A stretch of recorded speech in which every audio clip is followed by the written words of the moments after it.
Bonjour YouTube, bienvenue sur ma chaîne. On se retrouve aujourd'hui pour un nouveau podcast. Aujourd'hui, j'ai choisi donc le format du podcast, si vous voulez, pour une vidéo, on va dire quand c'est un peu une vidéo blabla, hein, on va choisir le format du podcast. C'est quelque chose qui est intéressant. C'est quelque chose, c'est un support qui vous permet finalement, à partir du moment où il y a juste besoin d'entendre une voix, où il n'y a rien spécifiquement à voir, c'est un support qui vous permet de continuer, de faire ce que vous avez à faire, hein, de m'écouter en rentrant du stand ou en allant au stand par exemple, hein, ou voire même de méditer sur ce podcast. Donc aujourd'hui, c'est un petit podcast où je vous parle de la suite de la chaîne. Voilà. Donc la suite de la chaîne, quel va être le devenir de la suite de la chaîne, indirectement aussi mon devenir personnel par rapport à notre passion, les armes à feu, et un peu la suite des événements qui vont se dérouler. Donc, plusieurs points à aborder. Premier point qu'on va aborder, c'est l'avenir de la chaîne. Voilà. Et dans un second temps, on va aborder le sujet, on va dire, quelque part, de ma position personnelle, de mon avenir personnel dans le monde des armes à feu, dans le monde du tir. Alors, concernant l'avenir de la chaîne, plusieurs petits points. Premier point, c'est que les vidéos vont continuer. Mais on va continuer parce que j'ai encore des choses à vous présenter, que j'estime avoir encore des choses à apporter à des passionnés d'armes, à des collectionneurs principalement. Voilà. Et j'estime que c'est une plus-value dans le monde des armes à feu. Voilà. J'aime ce que je fais. J'aime partager avec vous des connaissances, des savoirs. J'aime également lorsque certains d'entre vous commentent sur la chaîne. Je pense notamment à des frères passionnés comme Méthode et Rigueur, ou des personnes comme ça qui commentent sur la chaîne, qui nous apportent du savoir supplémentaire, des choses que peut-être j'ai oublié de dire dans la vidéo, ou peut-être que j'ai mal dites, et il y a du coup un vrai échange, une vraie interaction qui s'opère, et en soi je trouve ça absolument magnifique. Rien que ça déjà, c'est déjà un moteur supplémentaire pour échanger et pour continuer à interagir, parce que j'estime que c'est quelque chose d'intéressant. Donc les vidéos vont continuer. Alors, à ceci près que les vidéos vont continuer, ce sont des vidéos de présentation. Les vidéos de présentation vont continuer. En revanche, les vidéos d'essai au stand, du moins en France, elles, sont bel et bien et définitivement terminées. Il n'y aura plus de vidéos d'essais d'armes en stand de tir en France, c'est terminé. Ça fait déjà à peu près 1 an que je ne peux plus tourner en stand. Donc, et donc quand je veux faire des vidéos, voire même tirer tranquillement à titre personnel, eh bien je suis obligé de partir à l'étranger, de m'exiler, pour aller tirer tranquillement sans qu'on me casse les couilles. Partir dans un endroit où il n'y a pas la team cache-œil. Tranquille, on va développer cette partie un peu plus tard. En soi, c'est quelque chose qui est une bonne chose. Moi, d'aller tirer à l'étranger, c'est quelque chose pour lequel il y a un réel plaisir. Il y a aussi le fait de découvrir d'autres mentalités dans le domaine du tir, et également c'est aussi quelque chose qui me permet de garder du goût, si je puis dire, à pratiquer le tir. Voilà. Les vidéos en stand sont terminées en France. Je suis, n'en déplaise à certains fils de pute. Oui, il y en a qui aimeraient qu'Arme Passion Tir s'arrête. Mais bon, qu'est-ce que tu veux? Arme Passion Tir a tendance à aimer faire ce que certains n'aiment pas. Donc, le simple fait que certains aient envie que j'arrête, rien que ça, c'est déjà une motivation à continuer. Donc, n'en déplaise à certains enculés, je suis toujours aujourd'hui dans le monde du tir. Raison professionnelle principalement. Je vais développer ça un peu plus tard. Mais aujourd'hui, les vidéos en stand pour moi sont bien finies.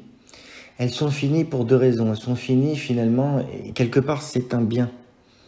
Alors c'est pas que j'accepte tout et n'importe quoi, hein. Je suis pas du tout ce genre de personnage. Mais ça a un côté positif. Pourquoi? Parce que finalement le stand dans lequel je suis, à juste titre, ne souhaite pas être médiatisé outre mesure. Donc voilà, je le dis souvent, c'est des installations, c'est des bâtiments, mais l'ambiance qui règne à l'intérieur dépend énormément du staff, du président et des membres du bureau. Et deuxième point pour lequel finalement c'est une bonne chose que j'arrête de filmer en France, c'est parce qu'en fait, moi, je suis un passionné d'armes. Je suis un passionné d'armes, j'en ai rien à foutre du tir sportif et je combattrai jusqu'au bout la team Cache-œil. On va faire une vidéo sur eux spécialement dédicacée, hein, où on va expliquer certaines choses, on va démontrer des choses, hein, mais ça viendra plus tard. D'accord ? C'est une bonne chose parce que ce que je montre n'est peut-être pas forcément en corrélation avec ce qui est attendu dans le monde du sport. D'accord? Le monde du sport. Et donc, automatiquement, montrer du tir cool, bien sûr que je soutiens ceux qui le font, bien évidemment, mais pour moi en France, c'est fini, c'est terminé. Alors je dis ça, je ne m'interdis pas, le cas échéant, de venir faire une intervention éclair sur la chaîne d'autres guntubers qui le souhaiteraient, hein, pour un partenariat. Si on m'invite à tirer en France et que on en fait une vidéo, pourquoi pas. Mais alors là, ce sera une occasion pour moi encore de faire des miennes. Voilà, histoire de... Et on en arrive finalement... On va conclure sur ce point et c'est pas pour rien puisque ça va déboucher sur la deuxième partie de ce que je souhaiterais vous dire. C'est que finalement, le fait de ne pas m'exposer en faisant du tir en France sur Internet, c'est aussi s'éviter tout un tas d'emmerdes. Voilà. De gens qui cassent les couilles, hein, et c'est des choses qui se passent en coulisses. Et pour ces gens-là, alors c'est pas majoritairement, c'est pas des membres de ma communauté, hein, c'est pas les problèmes ne viennent pas, si vous voulez, des membres de la communauté qui sont principalement des gens qui arrivent à comprendre entre les lignes le message que je souhaite faire passer à travers mes vidéos et majoritairement vous êtes des personnes bienveillantes. Voilà. Et c'est aussi pour moi le moyen à travers ce podcast de vous rendre hommage. De vous rendre hommage, entre guillemets, parce que tout simplement, je n'ai jamais fait sur ma chaîne, par exemple, de FAQ, de foire aux questions, parce que j'estime que l'auteur, entre guillemets, de la chaîne, on s'en bat les couilles. Moi, j'ai pas besoin de m'exposer outre mesure. Ce qui est important, si vous voulez, c'est les informations que je vous donne et c'est ce que je vous montre. La personne qui présente ça, entre guillemets, on s'en bat les couilles. Elle n'a pas d'intérêt. Et que c'est pas la personne qui est intéressante, c'est ce que la personne nous montre. Voilà. Donc c'est aussi pour moi ce podcast l'occasion de vous rendre hommage. Voilà. Mais il y a des personnes en coulisses qui essayent de vous pourrir la vie. Bon, il s'avère qu'avec moi, ça marche pas. Et que ce qui va se passer, c'est tout le contraire. C'est-à-dire que ça va être de pire en pire sur cette chaîne. Voilà. Mais c'est pas grave. Et là, on débarque tout de suite sur le deuxième point, gros point que je souhaitais aborder avec vous. C'est ma situation personnelle par rapport au tir en France. Voilà. Donc ma situation personnelle par rapport au tir en France, bien qu'aujourd'hui je possède une licence de tir et tout ce qui va bien en termes d'autorisation diverses et variées, hein, à jour principalement pour des raisons professionnelles, hein, et uniquement, à titre personnel, je souhaite peu à peu me retirer définitivement du milieu du tir en France. Bien, me retirer émotionnellement de ce milieu. Et je m'explique. Il y a des fois dans la vie des positions que l'on peut tenir publiquement pour faire bien, parfois que moi j'appellerais des postures, et il y a des décisions qu'un homme doit prendre dans sa vie personnelle en fonction de son contexte et en fonction de sa capacité à apprécier avec lucidité la réalité. La réalité, elle est laquelle en France?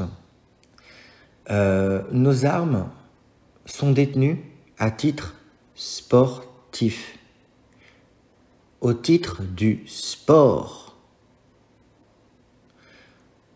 Pour certains, ce sera la chasse, pour d'autres, le ball-trap. Pour nous, en l'occurrence, ce qui nous concerne, c'est le tir sportif. Alors là, vous vous dites, mais arme passion tir, t'es un sacré petit rigolo, mon ami, tu nous apprends rien. Tu fais que d'enfoncer des portes ouvertes, comme si on n'était pas au courant. Non, je pense que beaucoup ne sont pas au courant, entre guillemets, et je vais m'expliquer. C'est-à-dire que le motif d'acquisition de nos armes, c'est le sport. Et qu'en tant que professionnel, d'accord, je suis bien placé pour connaître sur le bout des doigts la réglementation en matière d'armes à feu. Et le grand principe général en matière d'armes, en France, c'est l'interdiction. Vous avez bien entendu. Le principe général des armes en France, c'est l'interdiction. Des dérogations peuvent être accordées. Elles peuvent, hein, pas elles doivent. Elles peuvent être accordées dans le cadre que vous connaissez, la chasse, le ball-trap, le tir sportif, ta. Bon. Le problème d'un homme comme moi, d'un homme passionné, c'est que le concept du sport, comme vous l'ont expliqué certains confrères, Guntuber, je pense au frère Codreno, je pense au jeune Y. Ce concept du sport, c'est le concept qui nous fera perdre nos armes. Et en fait, la chose, elle est très simple. Et j'ai encore vécu cette année. Je me retire du milieu des armes à feu en France car je refuse de posséder une arme que j'ai achetée au titre de la collection ou dans ma tête, dans un esprit de collection, de détenir cette arme pour le motif du sport. Puisque, de toute façon, les armes, même en catégorie C, ne nous appartiennent pas. Moi, j'ai commencé le tir en 1998. J'étais gamin. J'ai commencé à l'âge de 8 ans, le tir sportif. J'avais à l'époque une carabine 6 mm Manuarm. Pour la petite histoire, c'est une carabine que vous pouvez retrouver sur la chaîne. D'accord ? Cette carabine, elle avait coûté 600 francs à l'armurerie de Bâgé-la-Ville, dans le 01. Bon, je vous raconte un peu ma vie, je suis désolé, mais si je fais ce podcast, j'ai longtemps hésité à faire ce podcast, parce que la pertinence de ce que j'ai à dire. Est-ce que ce que j'ai à dire, c'est pertinent? Est-ce que c'est pertinent de dire à quelqu'un qu'il pleut alors que cette personne a envie de croire qu'il fait soleil. Et c'est un peu ce qui se passe dans notre milieu. C'est-à-dire qu'on acquit des armes, on les achète avec des illusions. Depuis 2013, donc j'ai commencé le tir en 1998, depuis 2013, ça fait 3 armes que je me fais enculer. D'accord? Je me fais enculer, je me fais sodomiser à sec par ce gouvernement de 3 armes. Alors, ce n'est pas des armes que j'ai acquis malhonnêtement, ce n'est pas des armes que j'ai acquis au marché noir, je ne pense pas que... Non, je ne pense pas. Ce n'est pas des armes que je me suis procurées de manière frauduleuse ou malhonnête. Ce sont des armes que j'ai achetées tout à fait librement avec les documents en vigueur à cette époque. Tout d'abord un fusil à pompe à canon rayé avec un canon de 47 cm que je me suis fait enculer. Cette arme, je l'avais achetée tout à fait légalement avec une licence de tir. D'accord ? Ensuite, je me suis fait enculer là, avec le dernier décret du mois de septembre. Je me suis fait enculer 2 armes. Je me suis fait donc enculer. Je suis vulgaire. Si ça te dérange, tu dégages. Voilà, c'est simple. Je suis vulgaire, je parle comme les choses sont. D'accord ? Je dis les choses exactement telles qu'elles sont. Je les dis sans colère, sans véhémence, mais de manière ferme.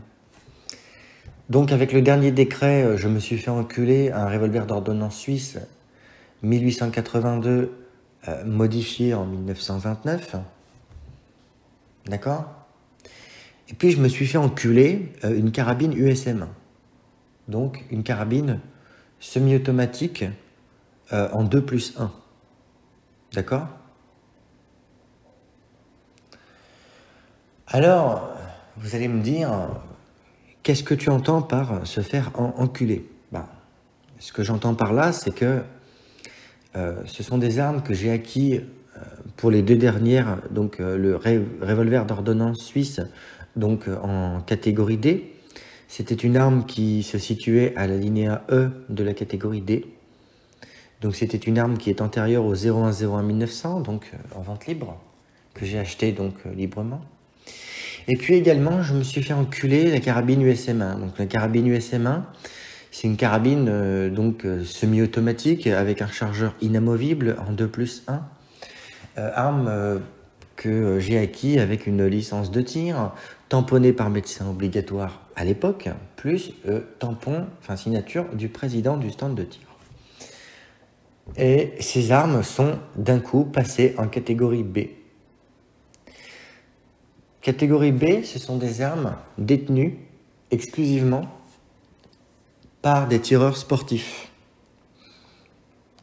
Ce sont des armes qui ne sont pas au même régime que le précédent régime auquel je les avais acquises, soit respectivement la catégorie D pour l'un et la catégorie C, 1A pour l'autre. En fait, ce qu'il faut bien comprendre, c'est que lorsque vous achetez une arme, selon le régime d'acquisition de l'arme, que ce soit le régime de déclaration ou que ce soit le régime d'autorisation de détention préfectorale, en fait, vous passez un contrat avec l'État. D'accord ? C'est-à-dire que pour pouvoir conserver, même posséder ces armes, eh bien, il faut soustraire un certain nombre d'obligations. Ces obligations, à l'origine, je les avais acceptées.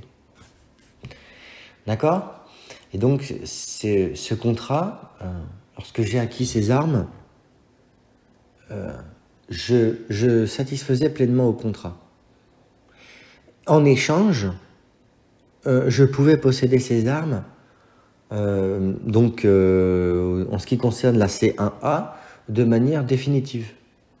D'accord ? Ce qui veut dire que finalement, idem pour la catégorie DE. Ce qui veut dire que finalement, pour un collectionneur, ça pose pas de problème, ça pose pas de souci. D'accord ? Le problème, c'est que en modifiant les catégories des armes comme ça, l'État, d'accord, nous vole ni plus ni moins, nos armes. Nous volent nos armes, c'est-à-dire nous changent de régime, d'accord? Et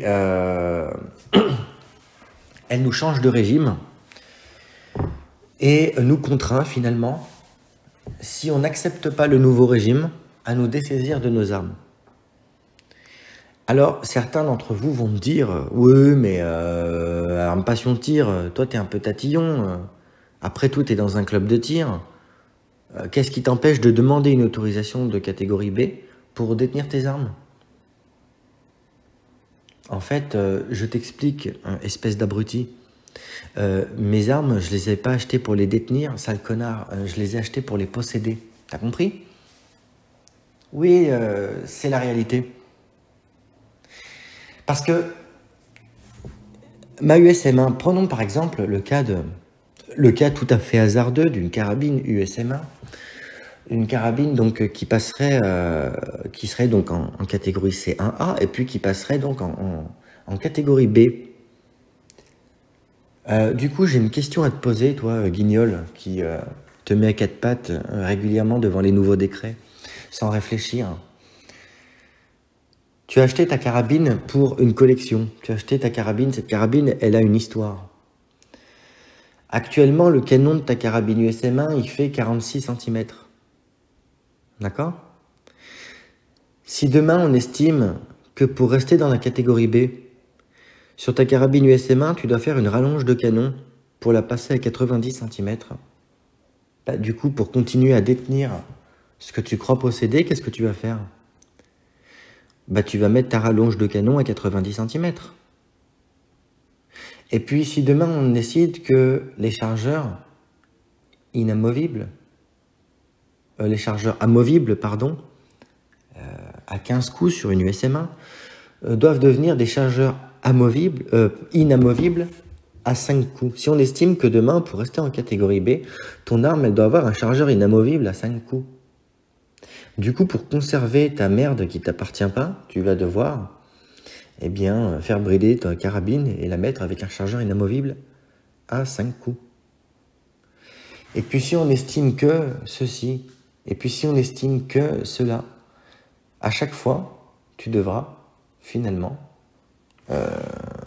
faire les modifications pour te conformer à la législation. Le truc, c'est que ta carabine, après, elle va ressembler à plus rien.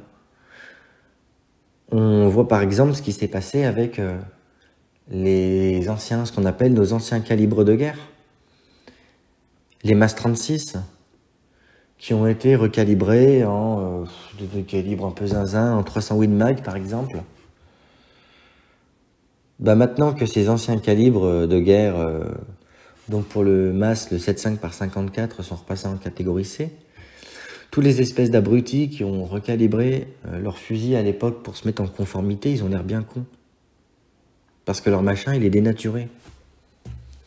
Et donc la législation, cette insécurité juridique, me pousse personnellement à prendre une décision, c'est-à-dire petit à petit se retirer du milieu des armes en France. Pourquoi? Parce que finalement, le tir sportif et le prétexte du tir sportif pour détenir des armes, c'est pas pour moi. C'est pas pour moi, pourquoi? Parce que, en tant que collectionneur, lorsqu'on achète une arme, on y met de l'affect, on y met des sentiments. D'accord? Le collectionneur, c'est un poète, c'est un rêveur, c'est un peu un artiste, c'est une personne, c'est un passionné, c'est une personne, je sais pas comment vous la décrire, mais un peu différente. Voilà.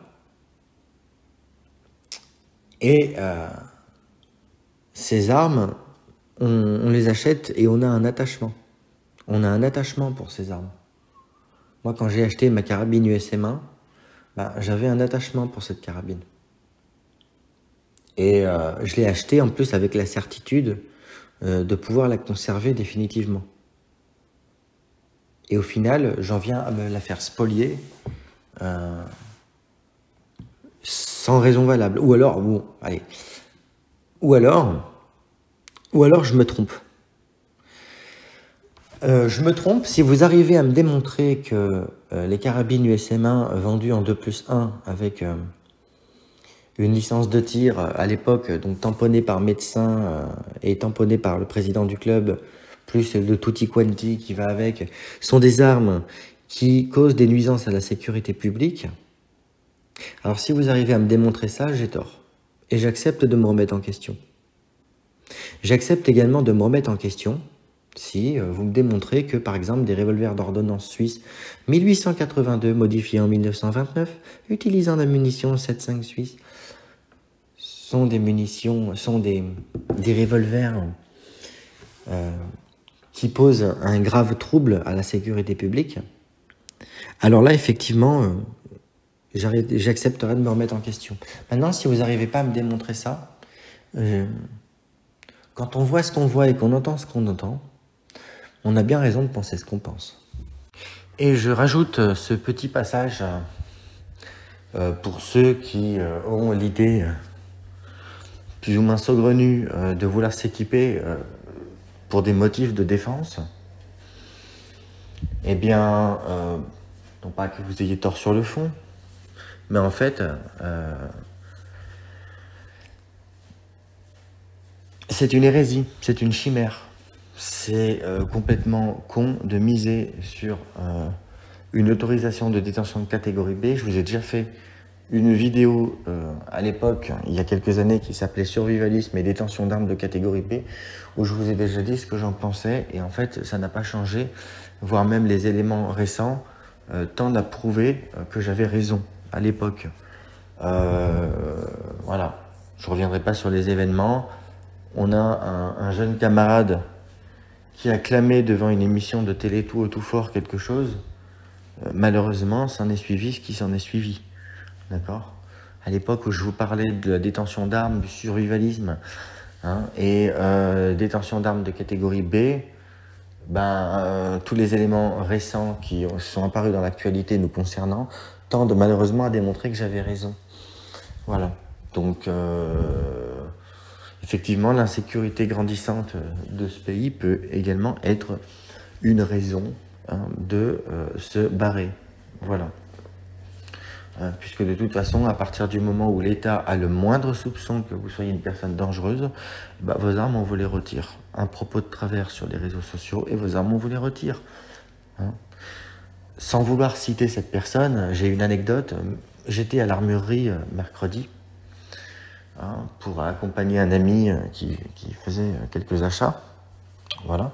J'étais avec lui, donc je l'ai accompagné. Voilà, une petite balade entre potes, ou un peu comme les meufs qui font du shopping dans les magasins entre elles. Et puis nous, on faisait du shopping entre potes. Voilà. Et donc, où est-ce qu'on fait du shopping entre potes? Quoi de mieux que l'armurerie? Voilà.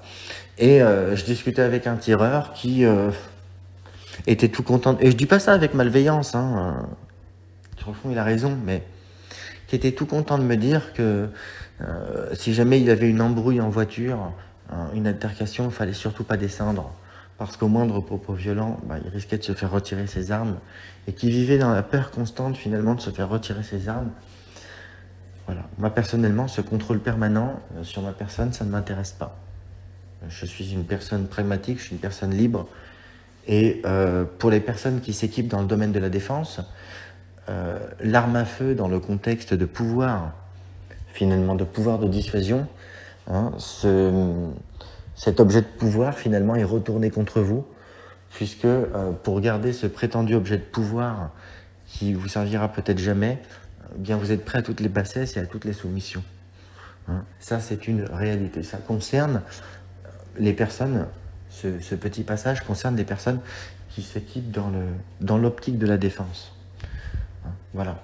En ce qui me concerne, moi, c'est l'optique de la passion, c'est l'optique, ce qui me concerne, moi, c'est l'optique de la passion et c'est l'optique de la collection.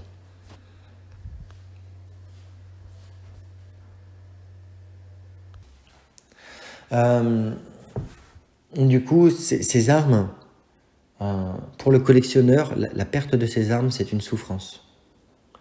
Alors, je ne vais pas faire de la sensiblerie, je ne suis pas du tout un mec de la jaquette, loin s'en faut, mais le collectionneur, ça produit le fait de devoir se dessaisir de ses armes, ça produit une souffrance.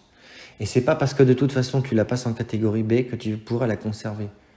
Parce que la catégorie B, ben, c'est simple. C'est des détentions sportives. Et si demain, le concept du sport exige qu'il n'y ait plus besoin d'armes à feu, ben vous allez tous passer au laser. Ça plaira bien à la team cache-œil. D'ailleurs, à ce propos, je vais vous faire une vidéo spécialement pour ça. Voilà. Oui, les empaffés de la team cache-œil, comme je vais quand même... Il me reste un peu de temps dans le milieu du tir, si je peux m'en occuper un peu. Voilà. Et je vais vous faire une vidéo. Hein, je vais vous montrer des choses. Je vais vous montrer que c'est à propos de l'arme laser. Voilà. Je vous en dis pas plus. C'est à propos de l'arme laser. Voilà. On va vous montrer des choses pour vous faire comprendre que on ne sonne pas l'alerte dans le vide. Voilà. Donc la catégorie B, c'est une catégorie d'armes détenues au titre du sport. Et puis même en catégorie B, si tu la passes en catégorie B, il n'est pas certain que tu puisses malgré tout la conserver. N'en déplaise, finalement, demander aux utilisateurs de la catégorie A1-11 ce qu'ils en pensent. Hein, les anciennes B4. On leur avait dit qu'ils pourraient les conserver. Et puis mon cul sur la commode. Voilà. Et puis de toute façon, si on te dit quelque chose, qu'est-ce qui va se passer? Bah, tu vas le faire. Tes associations pseudo-représentatives, qui soi-disant te représentent. Concrètement, si demain tu dois rendre tes armes, tes associations ne vont pas te conseiller de les garder. Elles vont te dire de les rendre. C'est-à-dire, la loi ne désarme que ceux qui la respectent, donc respectons-la. Et ainsi va la vie. Étant dans ce contexte, et étant un vrai passionné, un vrai amoureux d'armes, à mon niveau, il sera beaucoup plus simple, si vous voulez, de mettre de l'argent de côté en France, d'arrêter de dépenser de l'argent dans cette chimère, puisque finalement, dépenser de l'argent dans quelque chose qui ne m'appartient pas, dans une illusion, moi ça ne m'intéresse pas. Je suis une personne très terre-à-terre, je suis une personne très pragmatique. Il sera plus intéressant finalement de travailler à l'expatriation ou à l'immigration, parce que le terme expatrié, c'est un terme très galvaudé, en fait c'est un terme très précis que beaucoup utilisent à tort, mais bref, il sera plus intéressant de me barrer ailleurs et d'aller pratiquer ma passion ailleurs, de m'exiler pour pratiquer ce sport, pour pratiquer cette passion. Voilà. Parce que le tir, pour moi, c'est une passion. J'aime aller au stand de tir, j'adore défourailler. Je le dis parce qu'il y a certains empavés, ils n'aiment pas que je le dise. Donc, comme je vous dis, ce que certains n'aiment pas, Arme Passion Tir adore le faire. Il va d'ailleurs, sur cette chaîne, faire de plus en plus de choses que la bien-pensance n'aime pas. Voilà, c'est comme ça. Il n'y a rien à attendre, si vous voulez, des années à venir dans le domaine du tir. Et c'est pas du pessimisme, c'est la réalité. Il n'y a rien à attendre parce que déjà, de toute façon, on n'est pas foutu de s'organiser entre tireurs. Mais je ne vais même pas rentrer dans le débat parce que ce que je vous dis, je le mets en parole. C'est-à-dire que c'est plus la peine de venir me parler de ce qui se passe dans le milieu du tir en France. Le premier des retraits de ma part, c'est déjà de ne plus me sentir concerné, de n'en avoir strictement plus rien à carrer. Voilà. Donc, les problématiques des tireurs français, je ne rentre plus dedans, c'est terminé. Voilà.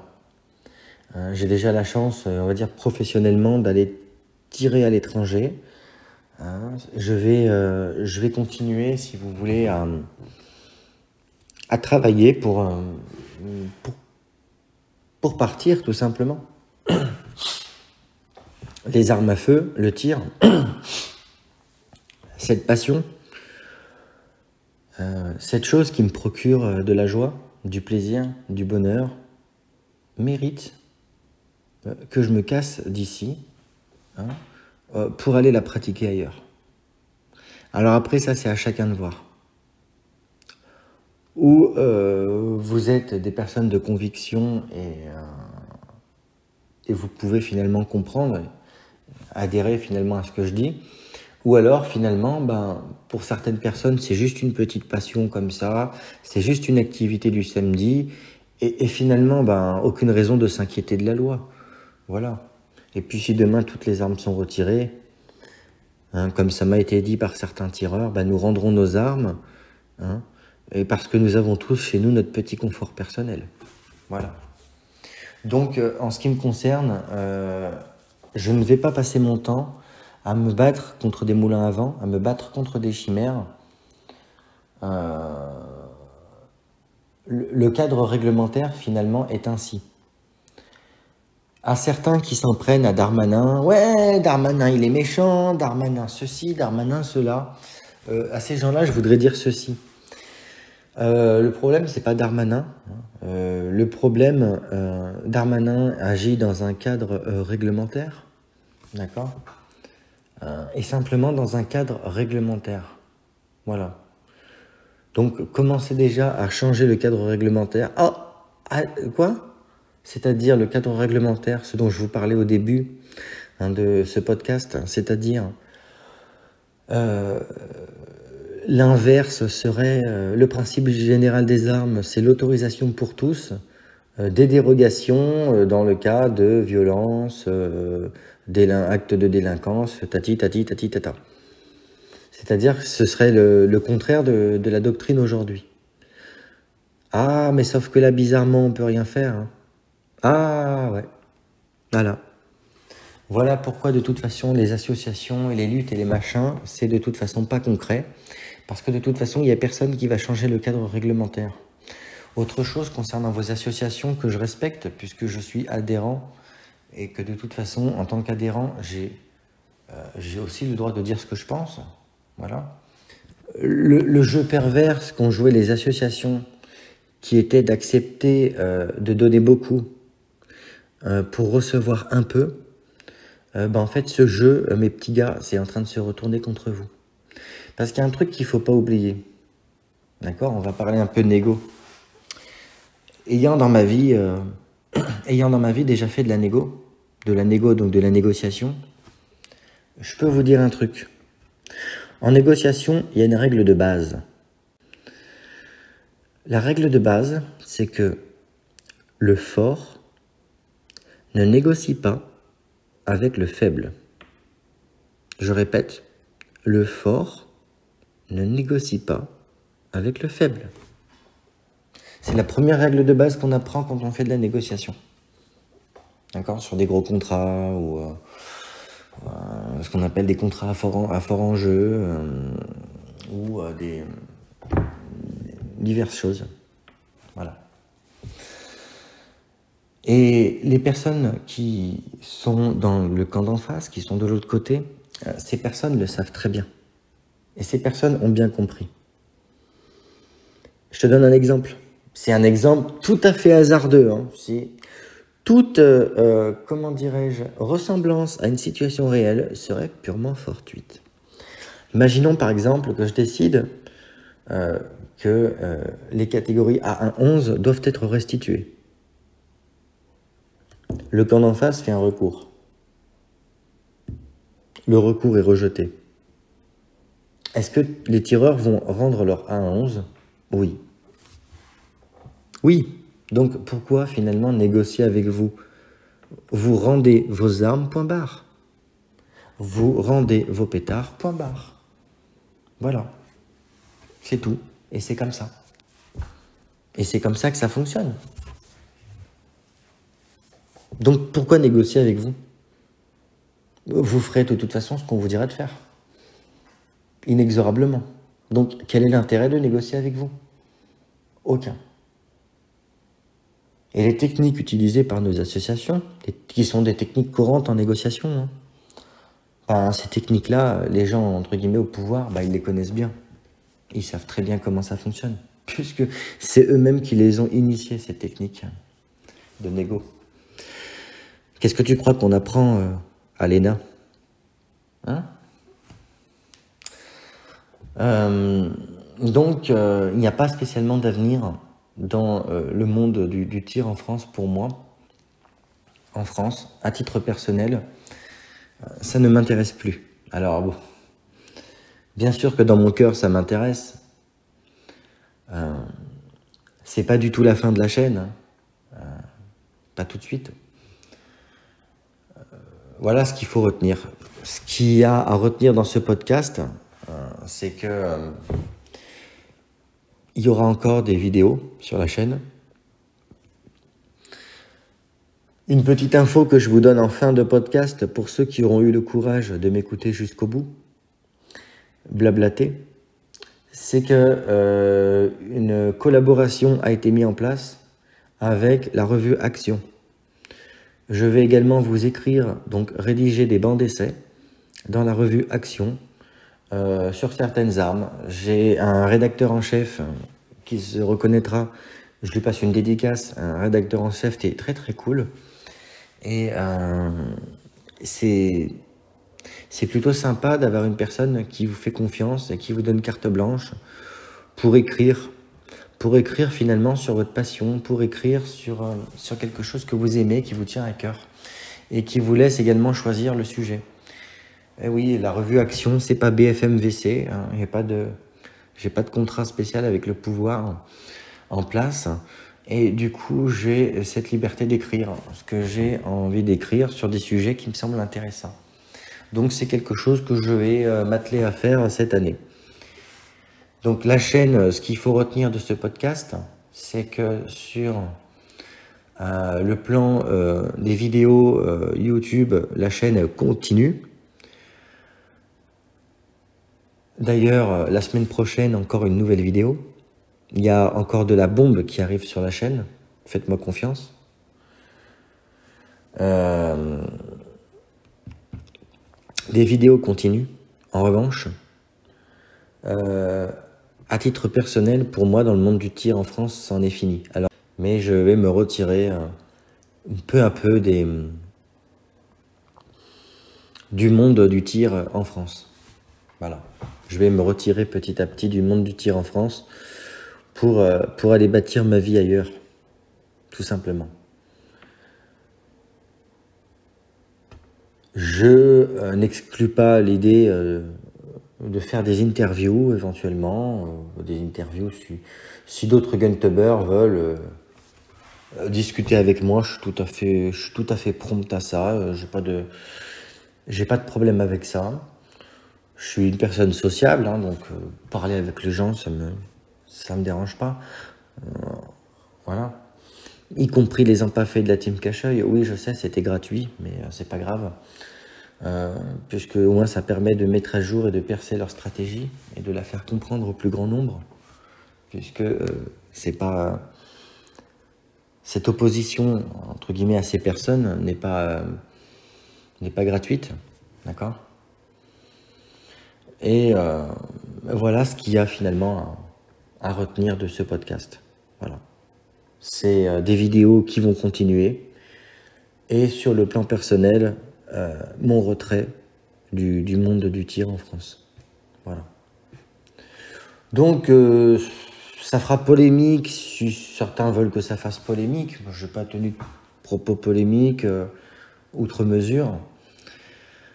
J'espère finalement que ce podcast vous aura plu. Voilà. Quant à nous, on se dit à la semaine prochaine pour la reprise d'un rythme classique concernant les vidéos. La semaine prochaine, donc une nouvelle vidéo arrive et la chaîne suit son cours.